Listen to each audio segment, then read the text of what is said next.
जय श्री राधे, हरे कृष्णा। प्रिय श्रोताओ, आप सभी का दिन शुभ हो और मंगलमय हो। आज के इस वीडियो में आप श्रवण करने वाले हैं जेठ मास महात्म्य की कथा और श्रीमद् भागवत महापुराण की कथा। और आज जेठ मास महात्म्य की कथा बहुत ही महत्वपूर्ण होने वाली है, क्योंकि आज की कथा सुनने के बाद आप ये जान जाएंगे कि भगवत भक्तों के लक्षण क्या हैं।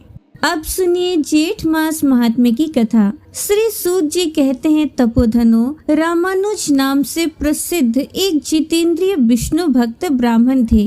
धर्मात्मा रामानुज ने वानप्रस्थ आश्रम में स्थित होकर आकाश गंगा तीर्थ के समीप तपस्या की।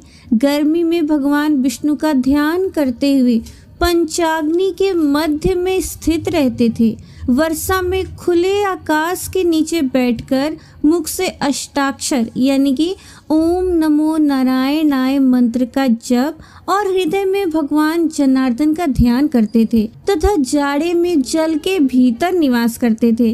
वे समस्त प्राणियों के हितैषी, जितेंद्रिय तथा सब प्रकार के द्वंद्वों से दूर रहने वाले थे। उन्होंने कितने ही वर्षों तक सूखे पत्ते खाकर निर्वाह किया, कुछ काल तक जल का ही आहार किया और कुछ वर्षों तक तो वे केवल वायु पीकर ही रहे। तदनंतर उनकी तपस्या से संतुष्ट होकर भक्त वत्सल भगवान विष्णु ने उन्हें प्रत्यक्ष दर्शन दिया।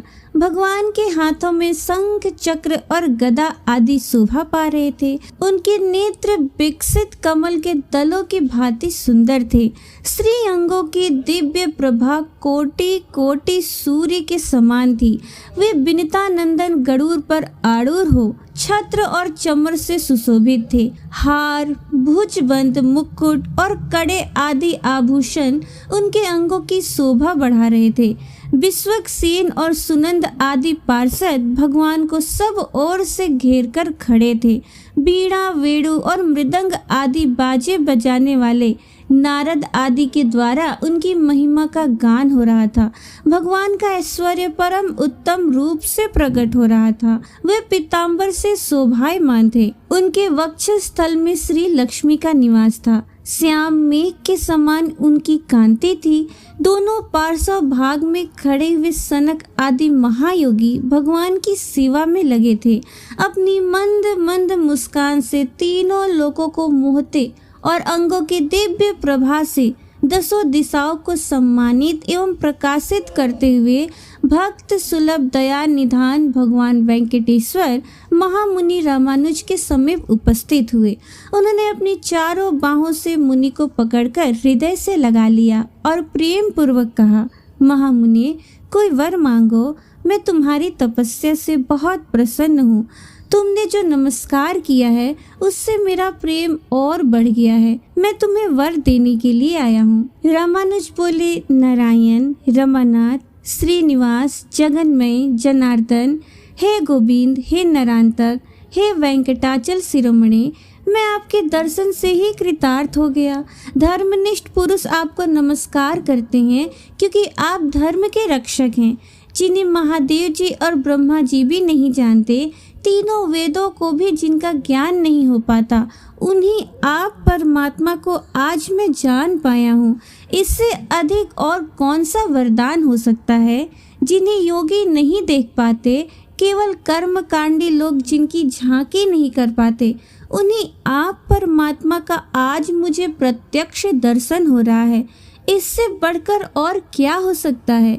संपूर्ण जगत के स्वामी वेंकटेश्वर, मैं इतने से ही कृतार्थ हूँ। जिनके नाम का स्मरण करने मात्र से बड़े बड़े पातकी मनुष्य भी मुक्ति को प्राप्त हो जाते हैं, उन्हीं भगवान जनार्दन का आज मैं प्रत्यक्ष दर्शन कर रहा हूँ। प्रभु, आपके युगल चरणार बिंदों में मेरी अविचल भक्ति बनी रहे। श्री भगवान ने कहा, महामते रामानुज, मुझ में तुम्हारी भक्ति दृढ़ हो।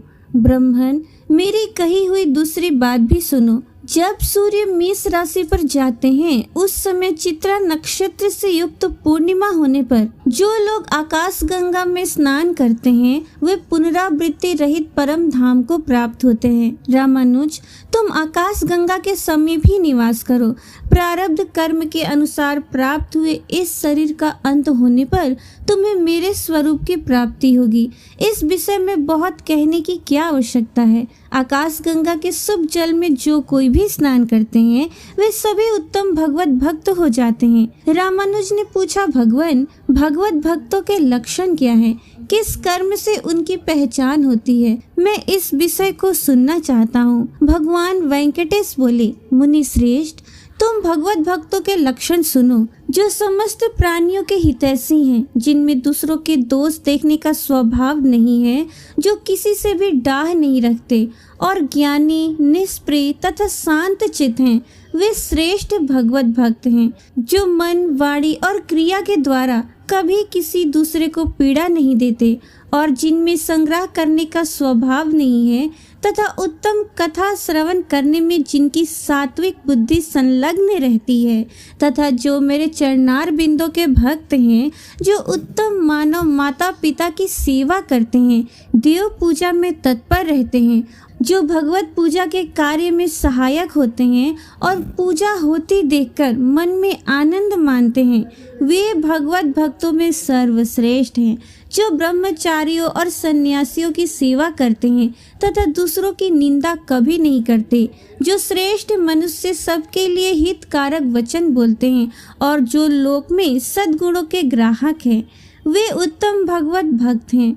जो सब प्राणियों को अपने समान देखते हैं तथा शत्रु और मित्र में समभाव रखते हैं, जो धर्म शास्त्र के वक्ता तथा सत्यवादी हैं और जो ऐसे पुरुषों की सेवा में रहते हैं, वे सभी उत्तम भगवत भक्त हैं।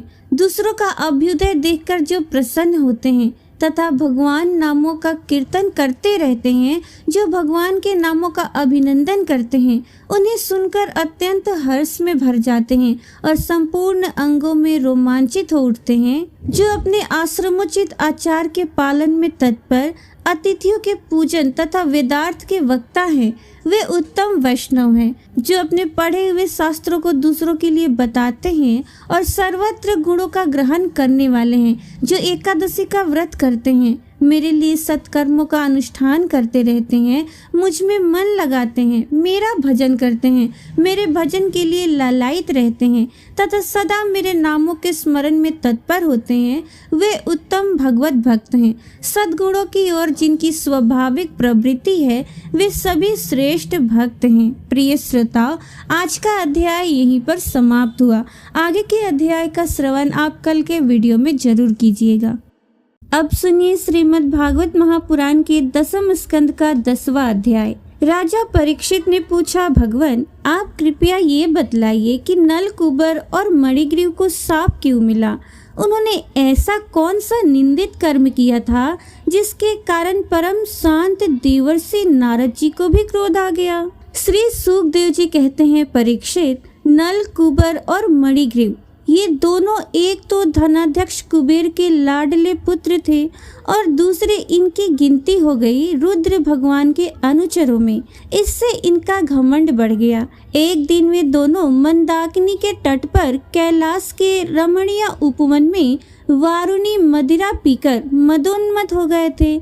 नशे के कारण उनकी आंखें घूम रही थी। बहुत सी स्त्रियां उनके साथ गा बजा रही थी और वे पुष्पों से लदे हुए वन में उनके साथ विहार कर रहे थे। उस समय गंगा जी में पात के पात कमल खिले हुए थे। वे स्त्रियों के साथ जल के भीतर घुस गए और जैसे हाथियों का जोड़ा हथनियों के साथ जल क्रीड़ा कर रहा हो, वैसे ही वे उन युवतियों के साथ तरह तरह की क्रीड़ा करने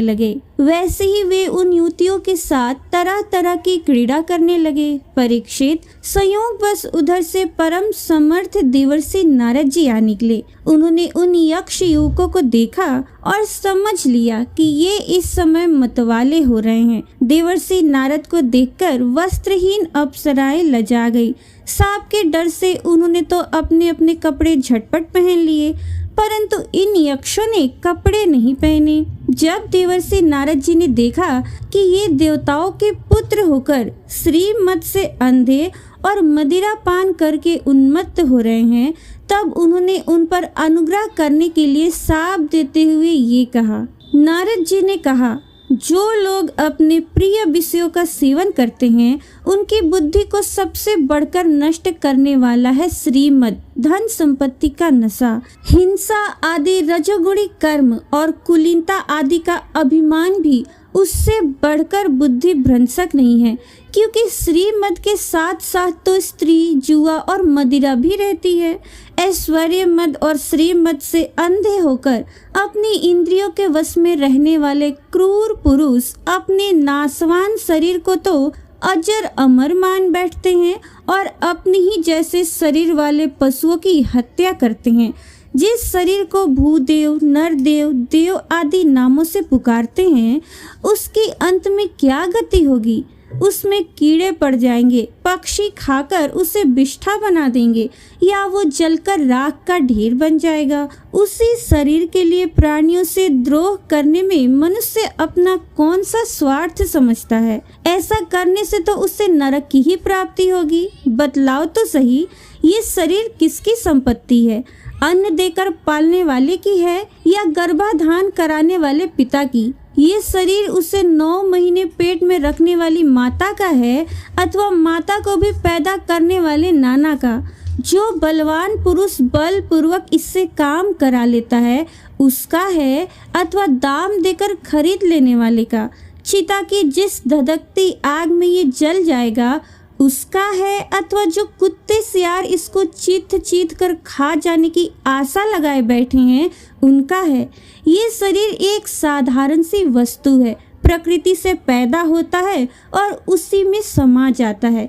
ऐसी स्थिति में मूर्ख पशुओं के सिवा और ऐसा कौन बुद्धिमान है जो इसको अपना आत्मा मानकर दूसरों को कष्ट पहुंचाएगा, उनके प्राण लेगा? जो दुष्ट श्रीमद से अंधे हो रहे हैं उनकी आंखों में ज्योति डालने के लिए दरिद्रता ही सबसे बड़ा अंजन है, क्योंकि दरिद्र ये देख सकता है कि दूसरे प्राणी भी मेरे ही जैसे हैं। जिसके शरीर में एक बार कांटा गड़ जाता है वो नहीं चाहता कि किसी भी प्राणी को कांटा गड़ने की पीड़ा सहनी पड़े, क्योंकि उस पीड़ा और उसके द्वारा होने वाले विकारों से वो समझता है कि दूसरों को भी वैसी ही पीड़ा होती है। परंतु जिसे कभी कांटा गड़ा ही नहीं वो उसकी पीड़ा का अनुमान नहीं कर सकता। दरिद्र में घमंड और हैंकड़ी नहीं होती, वो सब तरह के मदों से बचा रहता है, बल्कि देववश उसे जो कष्ट उठाना पड़ता है वो उसके लिए एक बहुत बड़ी तपस्या भी है, जिसे प्रतिदिन भोजन के लिए अन्न जुटाना पड़ता है। भूख से जिसका शरीर दुबला पतला हो गया है उस दरिद्र की इंद्रियां भी अधिक विषय नहीं भोगना चाहती, सूख जाती हैं और फिर वो अपने भोगों के लिए दूसरे प्राणियों को सताता भी नहीं, उनकी हिंसा नहीं करता। यद्यपि साधु पुरुष परम दर्शी होते हैं फिर भी उनका समागम दरिद्र के लिए भी सुलभ है, क्योंकि उसके भोग तो पहले से ही छूटे हुए हैं। अब संतों के संग से उसकी लालसा तृष्णा भी मिट जाती है और शीघ्र ही उसका अंतःकरण शुद्ध हो जाता है। जिन महात्माओं के लिए चित्त में सबके लिए समता है, जो केवल भगवान के चरणार बिंदों का मकरंद रस पीने के लिए सदा उत्सुक रहते हैं, उन्हें दुर्गुणों के खजाने अथवा दुराचारियों की जीविका चलाने वाले और धन के मत से मतवाले दुष्टों की क्या आवश्यकता है? वे तो उनकी उपेक्षा के ही पात्र हैं। ये दोनों यक्ष वारुणी मदिरा का पान करके मतवाले और श्रीमद से अंधे हो रहे हैं। अपनी इंद्रियों के अधीन रहने वाले इन स्त्री लंपट यक्षों का अज्ञान जनित मद मैं चूर चूर कर दूंगा। देखो तो सही कितना अनर्थ है कि ये लोकपाल कुबेर के पुत्र होने पर भी मदोन्मत्त होकर अचेत हो रहे हैं और इनको इस बात का भी पता नहीं है कि हम बिल्कुल नंग धड़ंग है, इसलिए ये दोनों अब वृक्ष योनि में जाने के योग्य हैं। ऐसा होने से इन्हें फिर इस प्रकार का अभिमान कभी नहीं होगा। वृक्ष योनि में जाने पर भी मेरी कृपा से इन्हें भगवान की स्मृति बनी रहेगी और मेरे अनुग्रह से देवताओं के 100 वर्ष बीतने पर इन्हें भगवान श्री कृष्ण का सानिध्य प्राप्त होगा और फिर भगवान के चरणों में परम प्रेम प्राप्त करके ये अपने लोक में चले आएंगे। श्री सुखदेव जी कहते हैं, देवर्षि नारद इस प्रकार कहकर भगवान नर नारायण के आश्रम पर चले गए। नल कुबर और मणिग्रीव ये दोनों एक ही साथ अर्जुन वृक्ष होकर यमलार्जुन नाम से प्रसिद्ध हुए। भगवान श्री कृष्ण ने अपने परम प्रेमी भक्त देवर्षि नारद जी की बात सत्य करने के लिए धीरे धीरे उखल घसीटते हुए उस ओर प्रस्थान किया जिधर यमलार्जुन के वृक्ष थे।